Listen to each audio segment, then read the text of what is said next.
5 ऐसी MCQ tips जिसको हर एक टॉपर फॉलो करता है, जिसकी मदद से वो अपने एमसीक्यू एग्जाम्स के अंदर तुक्का लगा के आता है और वो तुक्का एकदम सही भी निकलता है। मेरी जनरल सलाह ये है कि तुक्का जम के लगाइएगा परीक्षा में। क्वेश्चन समझ में नहीं आ रहा है कि कौन सब्जेक्ट का है, उस पे तुक्का नहीं लगाना। यहाँ पर मैं कोई नॉर्मल एमसीक्यू ट्रिक्स की बात नहीं कर रहा हूँ कि आंख बंद करके ABCD में से किसी को भी मार्क कर दो। सर वो तो तुक्का लगा के आ रहा हूँ मैं तो पूरा तो नहीं, ये कुछ ऐसी साइंटिफिक टेक्निक्स हैं जिसकी मदद से आप अपने एग्जाम के हर एक एमसीक्यू को अटेम्प्ट करके आ सकते हो और वो एमसीक्यू का आंसर एकदम सही तरीके से मार्क भी कर सकते हो।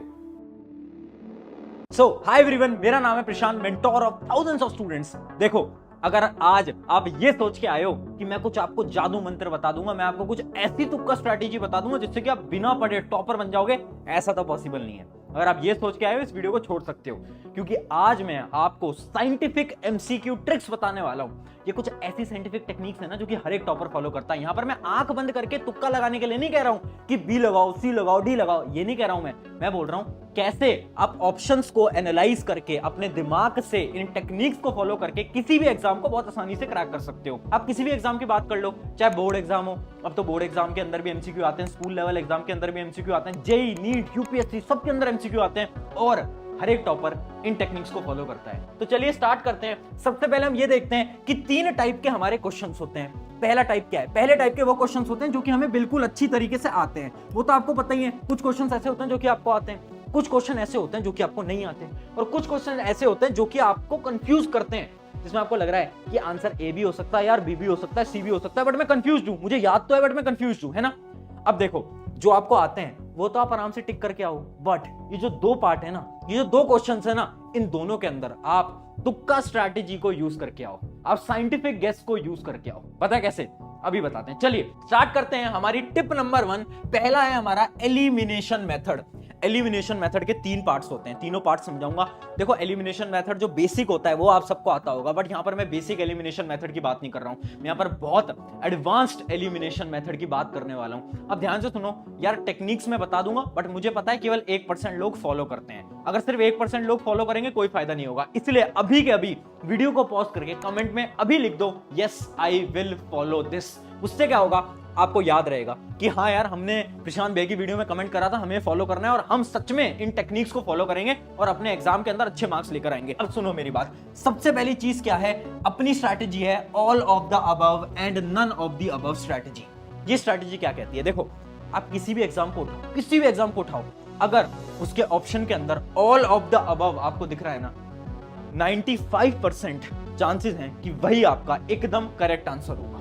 95% चांसेस।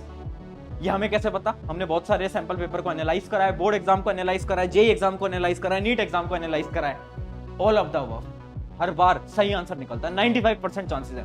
और नन ऑफ द अबव अगर आपको कहीं भी दिख जाए तो उसकी सही होने की प्रोबेबिलिटी केवल और केवल 10% है।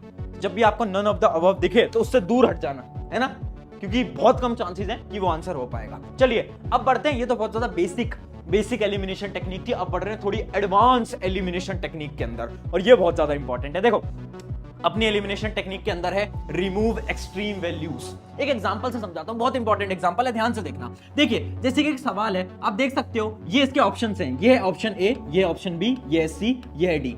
ए ऑप्शन है 0, बी है 27, सी है 37, ए है अपना 102।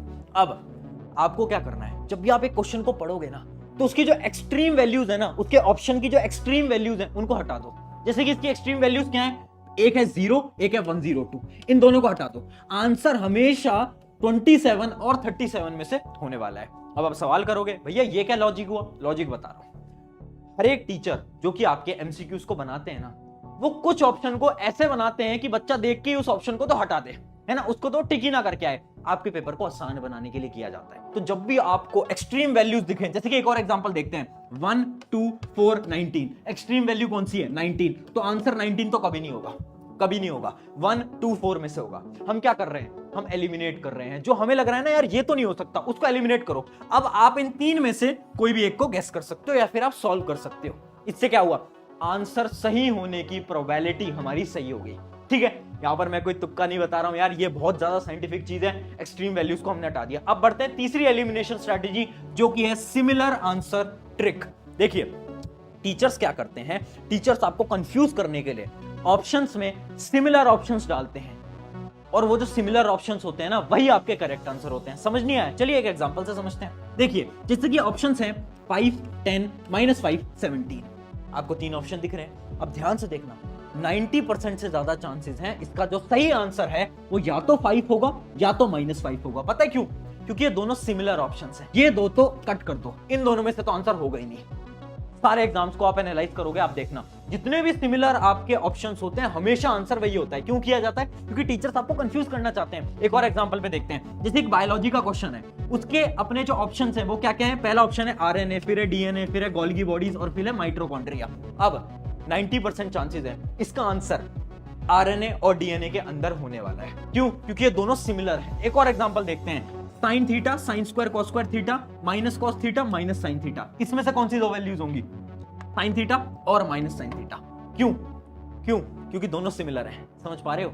समझ पा रहे हो? हमने क्या करा, जो सिमिलर वाले हैं ना उन्हीं में से ही आपका करेक्ट आंसर आने वाला है। यह है एक टीचर का माइंडसेट। टीचर ऐसे ही पेपर को बनाता है। अब फटाफट से आगे बढ़ते हैं हमारी टिप नंबर 2 की तरफ। बट उससे पहले एक इंपॉर्टेंट चीज, बहुत सारे स्टूडेंट्स ना मुझसे एक सवाल पूछते हैं कि भैया एक बात बताओ, हमें हमारा करियर ना इंजीनियरिंग के अंदर बनाना है, हमें भी एक इंजीनियर बनना है, बट सबसे बड़ी प्रॉब्लम क्या है ना कि इंजीनियर्स ना आजकल अनएम्प्लॉयड हैं। इसका सोल्यूशन मैं आपको आज बता देता हूं, जो कि है स्केलर स्कूल ऑफ टेक्नोलॉजी। ये एक ऐसा कॉलेज है जिसके अंदर आपको लेटेस्ट पैटर्न के अकॉर्डिंग लेटेस्ट स्किल्स को पढ़ाया जाता है और सिखाया जाता है। जैसे कि AI, ML, ये जितने भी लेटेस्ट स्किल है ना जिनसे कि आपकी जॉब लगने वाली है, ये सारे स्किल आपको इस कॉलेज के अंदर सिखाए जाएंगे। सिखाएगा कौन? इनकी फैकल्टीज। कोई नॉर्मल फैकल्टीज नहीं है, ये वो फैकल्टीज हैं जो कि इंडिया के टॉप जो बड़ी बड़ी कंपनीज हैं उनके सॉफ्टवेयर इंजीनियर्स रह चुके हैं। इसके साथ साथ स्केलर के अंदर आपको 1 साल की पेड इंटर्नशिप मिलती है। सिर्फ इतना ही नहीं, सबसे अच्छी चीज क्या है ना कि स्केलर स्कूल ऑफ टेक्नोलॉजी के अंदर बहुत सारे नए नए इनोवेशंस किए जाते हैं। जैसे कि इनका एक बहुत अच्छा पार्ट है जिसको हम बोलते हैं बैच सक्सेस मैनेजर, जो कि हर एक स्टूडेंट के साथ हमेशा रहता है 24/7। और इसी सारी चीजों का नतीजा है कि 1 साल के अंदर जो स्केलर स्कूल ऑफ टेक्नोलॉजी है वो बहुत सारे स्टूडेंट्स को बड़ी बड़ी कंपनीज के अंदर प्लेस करवा चुके हैं। सारी डिटेल आपकी डिस्क्रिप्शन में मिल जाएगी। अगर आपको अपने करियर को बहुत अच्छी तरीके से बनाना है तो ये आपके लिए बहुत शानदार, बहुत बेहतरीन रहने वाला है। अब चलिए आगे बढ़ते हैं हमारे पॉइंट नंबर 2 की तरफ। तो देखिए ये है आपकी टिप नंबर 2। स्क्रीन पे आप देख सकते हो ब्रेन सिग्नल टेक्निक। अब हम बहुत ज्यादा साइंटिफिक अंदर जा रहे हैं, एकदम साइंटिफिकली हम चीजों को समझने वाले हैं। ये जो टेक्निक है ना ये आपके ब्रेन की टेक्निक है और ये आपको पूरे यूट्यूब पे कहीं नहीं मिलने वाली। ध्यान से सुनो, 2 मिनट मेरी तरफ ध्यान से देखना, कंसंट्रेट करके मेरी बात को सुनो। देखो कितनी बार ऐसा हुआ है ना कि आप एग्जाम के अंदर एक एमसीक्यू को देख रहे हो, आपको याद तो आ रहा है यार एमसीक्यू कहीं ना कहीं तो देखा हुआ है, इसका आंसर मुझे आता तो है, बट आप कंफ्यूज हो। आपको लग रहा है यार आंसर ए भी हो सकता है, बी भी हो सकता है, सी भी हो सकता है, डी भी। थोड़ा बहुत कंफ्यूजन हो रही है, होता है ना ऐसा, है ना? उन क्वेश्चंस के लिए क्या करना चाहिए इसको एक एग्जांपल से समझाते हैं। इमेजिन करो आप स्कूटी या बाइक लेकर आए रात को अपने घर पे, आपने घर पे खड़ी कर दी और आपने चाबी कहीं पर रख दी। अब अगले दिन सुबह आप चाबी को ढूंढ रहे हो, पूरे घर में ढूंढ ली, कहीं नहीं मिल पा रही। अब आप क्या करोगे? कैसे याद करोगे? अब आप ये याद करोगे सबसे पहले कि लास्ट टाइम बाइक मैंने कब ली थी। अच्छा मैं रात को बाइक लेकर आया था, रात को बाइक लेकर आई थी। अच्छा ठीक है, उसकी जो की थी, उसकी जो चाबी थी वो मैंने कहाँ रखी थी? अच्छा मैंने बेड पे रखी थी। हाँ यार रात को मैंने बेड पे रख दी थी। ऐसे याद करते हो ना, ऐसी चीजों को याद करते हो ना। सिमिलरली अब हमें हमारी पढ़ाई के अंदर भी ऐसे ही हमारे आंसर्स को याद करना है। देखो एग्जाम के अंदर मानो ABCD 4 ऑप्शन है, अब आपको याद नहीं आ रहा, आपको लग रहा है यार मैंने कहीं तो पढ़ा था, तो पता क्या करो, सबसे पहले आंसर को मत देखो, अब ये सोचो कि ये किस चैप्टर का सवाल है। आपने ढूंढ लिया, अच्छा ये वाले चैप्टर का क्वेश्चन है। अब खुद से पूछो उस चैप्टर में से किस टॉपिक का ये सवाल है। जब ये सवाल पूछोगे ना ऑटोमेटिकली आपको उसका आंसर याद आ जाएगा। अब होता क्या है ना, जब ये रिकॉल करते हो ना कि अच्छा ये इस चैप्टर का सवाल है और इस चैप्टर में इस टॉपिक का सवाल है, तो आपके जो न्यूरॉन्स है ना ब्रेन के अंदर वो कनेक्ट कर जाते हैं और उसका जो आंसर है, उसकी जो मेमोरी है वो आपको अचानक से रिकॉल हो जाती है। तो ये इसके पीछे का साइंटिफिक कॉन्सेप्ट है। अब ये करोगे ना एग्जाम के अंदर, अचानक से आपको आंसर याद आ जाएगा। अगर फिर भी आंसर याद नहीं आता, देखो क्या करो, उस क्वेश्चन को छोड़ो, आगे बढ़ जाओ। अब क्या होगा, जब आप आगे बढ़ोगे धीरे धीरे आप और क्वेश्चन को सॉल्व करते रहोगे। अचानक से क्या होगा, आप एक सवाल को सॉल्व कर रहे हो, अचानक से आपके दिमाग के अंदर आया यार वो जो पिछला एक सवाल था ना MCQ वाला जो मैंने छोड़ दिया था, उसका आंसर B होना चाहिए। अचानक से आपको याद आएगा। क्यों? क्योंकि शायद आपके जो न्यूरॉन्स है ब्रेन के वो लेट कनेक्ट करे और आपको मेमोरी के अंदर रिकॉल हुआ कि उसका आंसर B होता है। ठीक है, आगे बढ़ते हैं। अगली टेक्निक है हमारी B and C option strategy. देखो ये साइंटिफिक स्ट्रैटेजी नहीं है, ये रिसर्च बेस्ड स्ट्रैटेजी है। हमने बहुत सारे सैंपल पेपर्स को रिसर्च करा है बोर्ड एग्जाम के, जेई एग्जाम के, नीट एग्जाम के, और हमें ये पता चला है कि 70% जो आंसर्स होते हैं ना वो बी या फिर सी में से होते हैं। या तो बी ऑप्शन होगा या तो सी ऑप्शन होगा। हाँ, तो इसका क्या मतलब है, जब भी आपको कंफ्यूजन हो कि यार मैं ए को लगाऊं या फिर मैं सी को लगाऊं, तो आप सी को पहले प्रेफरेंस देना या फिर बी को पहले प्रेफरेंस देना। आंसर हमेशा बी या सी में से देखने को मिलता है। भैया इसका रीजन क्या है? इसका रीजन ये है, एक टीचर की सोच से सोचो। एक टीचर ये नहीं चाहता कि आपको पहला ही आंसर जो ए ऑप्शन है, ऑप्शन पढ़ती है आपको पता चल जाए अच्छा ये तो करेक्ट है। एक टीचर कभी नहीं चाहेगा पहला ही ऑप्शन करेक्ट हो, और एक टीचर ऐसा भी नहीं चाहेगा कि जो लास्ट वाला ऑप्शन है आपको मतलब इतना टाइम लग जाए कि आप लास्ट ऑप्शन तक आओ और आपको पता चले अच्छा है लास्ट वाला ऑप्शन करेक्ट है। इस वजह से हर एक टीचर क्या करते हैं ना, बी और सी इन दोनों के बीच में ही अपने करेक्ट आंसर को रखते हैं। ठीक है, ये होती है हमारी बी और सी स्ट्रैटेजी। चलिए आगे बढ़ते हैं। हमारी tip number 4, assertion reasoning strategy. देखिए आजकल क्या हो गया है, बोर्ड एग्जाम के अंदर, जेईई एग्जाम के अंदर, नीट एग्जाम के अंदर असर्शन रीजनिंग बहुत बार पूछी जाती है ना। असर्शन रीजनिंग क्या होती है, दो स्टेटमेंट दी जाती हैं और ऐसे आपको ऑप्शन दिए जाते हैं ए बी सी डी, है ना। जिसमें ए ऑप्शन तो ये होता है कि दोनों स्टेटमेंट सही हैं और जो असर्शन है और रीजन वो दोनों एक दूसरे से इंटर रिलेटेड हैं। दूसरा ऑप्शन ये होता है कि असर्शन रीजन दोनों सही हैं बट दोनों का आपसी में रिश्ता नहीं है, जो रीजन है वो उसका नहीं है। और सी और डी क्या होते हैं, असर्शन इज ट्रू और डी क्या होता है, असर्शन इज फॉल्स, है ना। आपने इन क्वेश्चन को सॉल्व करा होगा तो आपको पता होगा एबीसीडी ऑप्शन होता है। अब इसकी ट्रिक क्या है, इसकी ट्रिक ये है 80% क्वेश्चंस के अंदर आंसर हमेशा ए या बी में से होगा। भैया ये क्या बात हुई, चलिए एक एग्जांपल से समझते हैं। जैसे कि इमेजिन करो ये दो स्टेटमेंट है। स्टेटमेंट 1 है 2 + 2 = 4 और स्टेटमेंट 2 है in addition we add 2 values, है ना। अब आपको पता है कि स्टेटमेंट 1 भी करेक्ट है, आपको पता है स्टेटमेंट 2 भी करेक्ट है ना। तो ऑब्वियसली बात है सी या डी में से तो कोई हो ही नहीं सकता, क्योंकि सी ऑप्शन क्या होता है, असर्शन गलत, और अपना डी ऑप्शन क्या होता है, रीजन गलत। तो भाई स्टेटमेंट तो दोनों सही है ना। अगर एग्जाम के अंदर कोई भी स्टेटमेंट गलत लिखी जाएगी तो बच्चे ना उसको बहुत आसानी से पकड़ लेते हैं। इस वजह से एग्जामिनर्स क्या करते हैं, हमेशा जो दोनों स्टेटमेंट होते हैं ना वो दोनों स्टेटमेंट करेक्ट ही देते हैं। 80% चांसेस है, 20% हो सकता है बट 80% चांसेस है। क्यों? अगर मैं यहां पर ये लिख देता 2 + 2 = 5, हर कोई पकड़ लेता, हर एक बच्चा पकड़ लेता कि भैया स्टेटमेंट 1 करेक्ट गलत है ना, स्टेटमेंट 2 तो सही है बट स्टेटमेंट 1 गलत है, हर कोई बच्चा पकड़ लेता ना।